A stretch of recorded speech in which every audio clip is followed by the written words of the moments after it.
What is up guys, Andy Forrest, the Dean Runner here. Welcome back to another video, and today I'm giving you guys my first impressions of the ON Cloudstratus 3.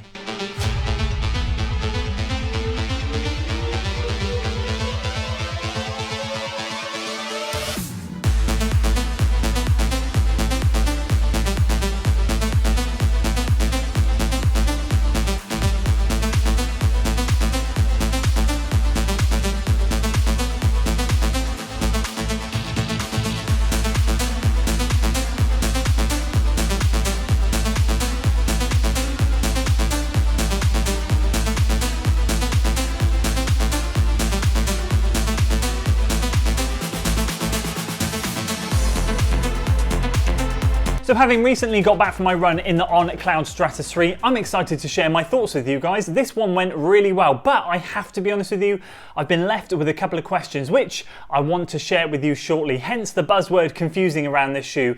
Yeah, let me explain all about it and how the run went. As with all first impressions videos, we'll be going through how I used it, technical overview, and then dive in to my thoughts on this shoe and how it performed. Very quick disclaimer before we get into the video, this is a pair of shoes that On Running sent to me for the purpose of review. However, they have no idea what my thoughts are, they have no editorial control over this video, and they certainly will not be seeing or hearing anything from me until you guys see it here first. So with that out of the way, if you're excited for today's video and to find out more about this shoe, make sure you give this video a like, share it with your friends, and of course consider subscribing to the channel for weekly running content. Let's dive in to how I used it. So I took this shoe out for a moderate or steady 50-minute run today with 6 by 20-second strides. What I wanted to do when I unboxed this shoe actually was take it out on an easy run, but to be honest with you, I don't have many very zone 1 relaxed recovery runs in my plan, just once a week on a Friday, and I was itching to give it a test. So I thought, well, I'll take it on a zone 2 run, a moderate run, pick up the pace in it a little bit and see how it handles it. And I was really surprised that my overall pace in this shoe was 6:36 per mile. I put kilometre conversion on screen. That was after the strides. I think before the strides, it was 6:38 per mile. And I have to be honest with you, I did not expect to be able to get near that sort of pace in a shoe of this weight and the way it's built, which we'll talk about very, very shortly. So in terms of how I ran in it and how I tested it, just covered over 8 miles in the shoe. And let's dive straight into the technical overview. We'll kickstart by saying I went true to size in this shoe, which is perfect. I had a thumb width at the end, and for me, that's a UK size 13, US 14. We're talking about a 6mm heel to toe drop, 32mm of stack height in the heel, and 26 in the forefoot. And in my UK size 13, it comes in at 374 grams or 13.2 ounces. And as always, we'll work our way from the heel counter area, talk about the ankle collar, tongue, lacing, upper, midsole, and move our attention to the outsole. We're talking about an engineered mesh upper. I believe, if I read it rightly, the base layer of the engineered mesh is 100% recycled, so that's great, but there are a couple of layers here and there on the shoe which we'll talk about shortly. Mainly the front section here around the toe box is very well ventilated, but at the back here we've got a couple of layers, what looks to me like a couple of layers of engineered mesh anyway.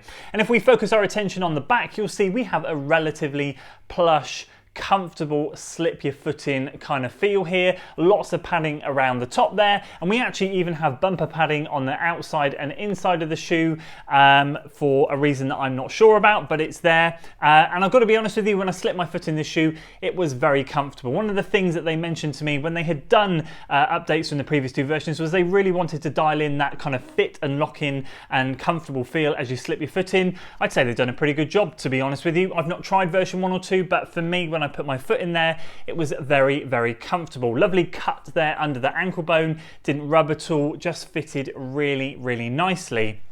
In terms of the tongue, we've got what I would call a medium plush tongue. It's certainly not puffy thick, but we've got a good amount of cushioning there, which is also gusseted on the medial and lateral side, the inside and outside of the shoe, which means we've got a bit of elastic inside the shoe here and here, which basically holds the tongue in place so it doesn't slip left to right. Usually what you find is that either the tongue is gusseted or the laces kind of weave their way through a bit of fabric on the tongue to hold it in place to stop that slippage. They've decided to use the gusseted tongue here. So that was good, felt very, very nice. We've got these, I guess you call them wings, white wings here left and right for your for the lockdown feeling, so when you can cinch the laces, which you will see I have cinched them quite a lot. I have a wide foot and I did have to cinch the laces in. They do wrap over the top of the foot nicely. That coupled with the cushioning on the tongue was just really, really nice. The only thing I'd say about that section, laces a little bit thin. I guess I was spoilt when I tested the On Cloud Boom Echo 3. Those little silicone dots in the laces to stop them coming loose. They were great, and I think I've talked about in my Brooks Hyperion Max video, they've got little sort of ridges on their laces, just companies putting little bits of tech in their laces to stop them coming loose. I think it's a great idea. So when you kind of go back to normal laces, and these are quite thin as well, I didn't necessarily lose too much tension, but I did notice that they did come loose a little bit as I was running, and again, probably over the next 2 or 3 runs, I'll find that I'm able to get a perfect lockdown, hopefully, and that won't be an issue. But I did notice a little bit of tension going there in the top. As I mentioned, engineered mesh upper all the way around. As you can see, if we focus our attention on the back here, you'll see it's not quite as well ventilated. So sort of from here all the way around to around about here, I'd say there's a couple of layers of mesh there. But if you look from here onwards, and especially around the toe box, it's very, very breathable. I noticed that and it felt really, really nice. Midsole and outsole, I believe this is the Helion Super Foam, and we've got double Cloud Tech technology going on here, which is basically the 2 layers of Cloud Tech, the smaller holes at the top and then the bigger ones at the bottom. Again, what their notes to me is that they've tried to improve the comfort feeling when you slip your foot in there. I'd agree, it feels very soft, very cushioned, and I really do rate this foam. It felt very, very nice when I was out there running, combined with a nylon speedboard which runs the full length of the shoe, I believe. I didn't particularly notice that, if I'm honest with you, but I did notice, well, we'll talk about this in my first impressions, I did notice a very nice propulsive feeling in this shoe. That could be a combination of the foam and the board, but I have to be honest with you, I really did enjoy the foam. It was nice, it was soft but not too soft. It was literally in that perfect sweet spot for me. And then we move on to the outsole, rubber pads placed in the high wearing areas. Better grip than in the Cloud Boom Echo 3. I ran on some wet and dry roads and trails and it handled it really, really well. I felt a lot more confident in this shoe than I did in the Cloud Boom Echo 3, sort of cornering and just grip in general. It did feel a lot better. So yeah, that's it. The rest of it, as you can see there, is exposed midsole, and that is it for the tech. Right, let's dive into my first impressions of this shoe. So much to remember. I've got 3 things up here to say to you guys. If I forget one of them, I'm going to make sure I pin a comment down below. We need to go through this confusing thing. First of all, 6.36 per mile in a shoe that weighs 374 grams. What? And why did it feel so good and easy? This is the confusing thing about the shoe. I'm going to try not to waffle here. Let me calm. Let's go through this logically. Daily trainers for me in a UK size 13 range between 340 grams and 360 grams. All right, so that's usually the sweet spot. So 374 is a lot more than, it very much falls outside that range. Not horrifically, but it is on the heavier end of the spectrum. Bordering on the Nike trail shoe range, which for me in my UK size 13 usually is 380 grams and above, sometimes into the 400 grams. Ask Tim Gross, he tests a lot of them. He knows exactly what I'm saying. Moderate day shoes that I do these type of runs in, usually between 290 and 310, 320 grams. I'm talking Saucony Endorphin Speeds. More recently, actually, the Brooks Hyperion Max. More recently, though, the Hoka Clifton 9, which was 330 grams. So yeah, slightly heavier, but still lighter than my daily trainers. So I go for a lighter shoe. Now, I have to be honest with you, my heart rate was quite high. I did work a bit harder in this shoe. I wasn't watching my heart rate. I checked it when I got back home. Normally my moderate runs go between 144 and 146 beats a minute. It was 149 today, so it was a little bit higher, and that's, I guess, there's a fair few extra grams here, I understand that, but I have to be honest with you, when I was on the run, it felt so smooth, and that's the confusing thing. I think to myself, well, if I'm to reach for a moderate shoe, I would go for something lighter. So, all right, this is going to be a heavier end of the spectrum daily trainer. But is it? Is it going to be a waste using this thing for plodding around there? Because actually this has so much more to give than just a plodding around shoe. So this thing's direct competition realistically is the New Balance 1080 or the More V3 or More V4. It's actually, no, not the More V3. It's not quite max cushions, 32-26. It's definitely the 1080, Glycerin, Brooks Glycerin, those type of shoes, Saucony Triumph. That's kind of where this thing stacks up. I'm going to be honest with you, I think this shoe's direct competition is the Nike Zoom Fly 5. That's where I feel this has a direct correlation to. It's a heavier training partner for me. So the Nike Zoom Fly 5 is a shoe that I loved, created a couple of videos around it. Some of you guys gave some great feedback. You also loved it. I labeled it as misunderstood. I felt that was a fair comment to say it was misunderstood. A lot of people just threw that shoe back because it was way too heavy. I could cruise in that shoe. I was really efficient. I loved it. And I still do.